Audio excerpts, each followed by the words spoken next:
بسم اللہ الرحمن الرحیم۔ السلام علیکم ناظرین، میں ڈاکٹر اعجاز نیچرل ہیلتھ چینل میں آپ سب کو خوش آمدید کہتا ہوں۔ ناظرین، آج میں آپ کو خارش سے نجات پانے کا مکمل علاج بتاؤں گا، اور یہ بھی کہ یہ بیماری کیا ہے، کیوں ہوتی ہے، اور اسے چھٹکارا کیسے ممکن ہے، اس کی علامات کیا ہیں۔ ناظرین، اللہ تبارک تعالیٰ نے ہمارے وجود پر ایک پروٹیکشن اور ایک سیکورٹی کے طور پر ہمارے جسم پر جلد کا لباس پہنا رکھا ہے، تاکہ یہ ہمیں ایکسٹرنل انوائرمنٹ میں موجود مختلف قسم کے وائرسز اور جراثیموں سے بچا سکے۔ اور اگر ہم جلد کی بات کریں تو یہ 3 تہوں پر مشتمل ہوتی ہے، جن میں فرسٹ جو ایپیڈرمس ہے، سیکنڈ میں جو ہے وہ ڈرمس، اور تھرڈ میں سبکوٹینیس۔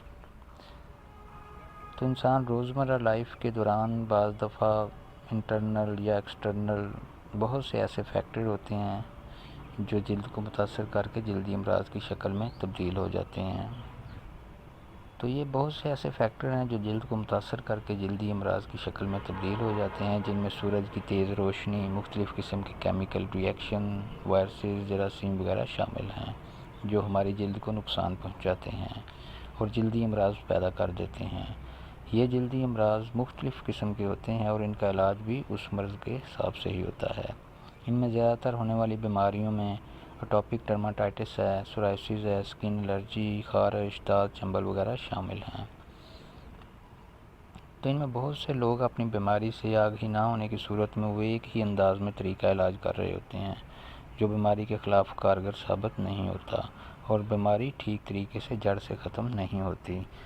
اگر کسی کو عام اسکن الرجی کسی کیمیکل ری ایکشن سے ہو گئی ہے، یا کوئی ایکسٹرنل فیکٹر ہے جس میں ڈسٹ پولوشن وغیرہ ہے، تو وہ اس کو بھی خارش سمجھ کر ہی علاج کر رہے ہوتے ہیں، جبکہ ایسا نہیں ہے۔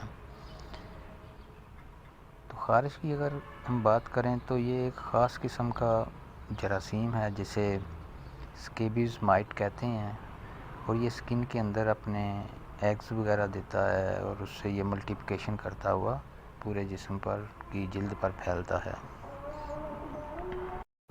خارش ایک چھوت کا مرض ہے جو ایک سے دوسرے کو بآسانی منتقل ہو جاتا ہے، اور یہ اسکیبیز مائٹ جو ہے وہ مائکروسکوپ میں کچھ اس طرح سے دیکھا جا سکتا ہے۔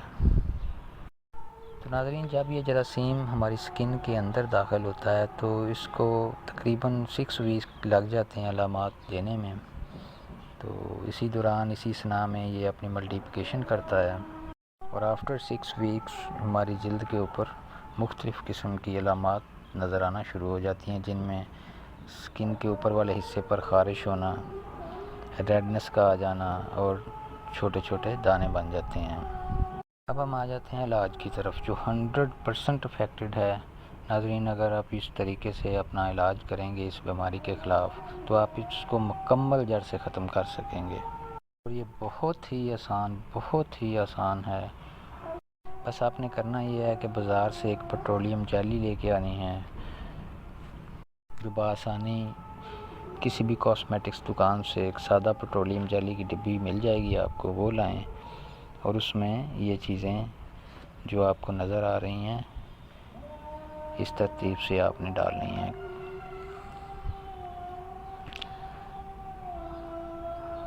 نمبر 1، آپ نے 2 ٹیبل سپون پسی ہوئی ہلدی لینی ہے، 1 ٹیبل سپون خشک نیم کے پتوں کا پاؤڈر لینا ہے، اور 2 ٹیبل سپون آپ نے ایلو ویرا جیل لینی ہے، یعنی کہ کوار گندل کا گودا۔ اور 4تھ پہ جو ہے وہ گندک آملہ سار لینی ہے۔ یہ کسی بھی پنساری کی دکان سے اس پہ جا کے آپ اس کو کہیں کہ مجھے گندک آملہ سار دے دیں۔ گندک 2 قسم کی ہوتی ہے، ایک سادہ گندک ہے، وہ نہیں لینی، ایک آملہ سار ہوتی ہے۔ گندک آملہ سار آپ نے لینی ہے 1 ٹیبل سپون، 1 چمچ۔ ان سب اجزاء کو مکس کر لیں کسی برتن میں اچھی طرح، اور رات کو سونے سے پہلے اپنے پورے جسم پر اچھی طرح مل لیں، تو صبح اٹھ کر نہا لیں۔ یہ عمل آپ نے 7 دن لگاتار کرنا ہے۔ ہر قسم کی خارش مکمل طور پر 100% گارنٹی سے ختم ہو جائے گی، اور یہاں تک کہ یہ اجزاء جو میں نے آپ کو بتائے ہیں، اٹوپک ڈرماٹائٹس اور بھی مختلف قسم کی جلدی امراض میں بہت مفید ہیں، کہ آپ دیکھیں کہ ہلدی میں موجود جو انگریڈینٹس ہیں یہ اینٹی سیپٹک بھی ہیں، اینٹی انفلیمیٹری بھی، اینٹی بیکٹیریل بھی ہیں، اور پھر پیٹرولیم جیلی جو ہے وہ آپ کی سکن کو موئسچرائز کرے گی، اور اس کے علاوہ ایلو ویرا کا تو خیر بہت ہی زیادہ جلد پہ اچھا افیکٹ ہے، یہ بہت سی بیماریوں سے بچاتا ہے، اور جو گندے کاملہ سار ہے یہ اسکیبیز کے جو مائٹ ہیں ان کو بڑھنے پھولنے سے روکتی ہے۔ تو میرا یہ نیچرل ہیلتھ چینل ضرور سبسکرائب کریں تاکہ آپ کو آئندہ آنے والی ویڈیو بآسانی مل سکے۔ شکریہ۔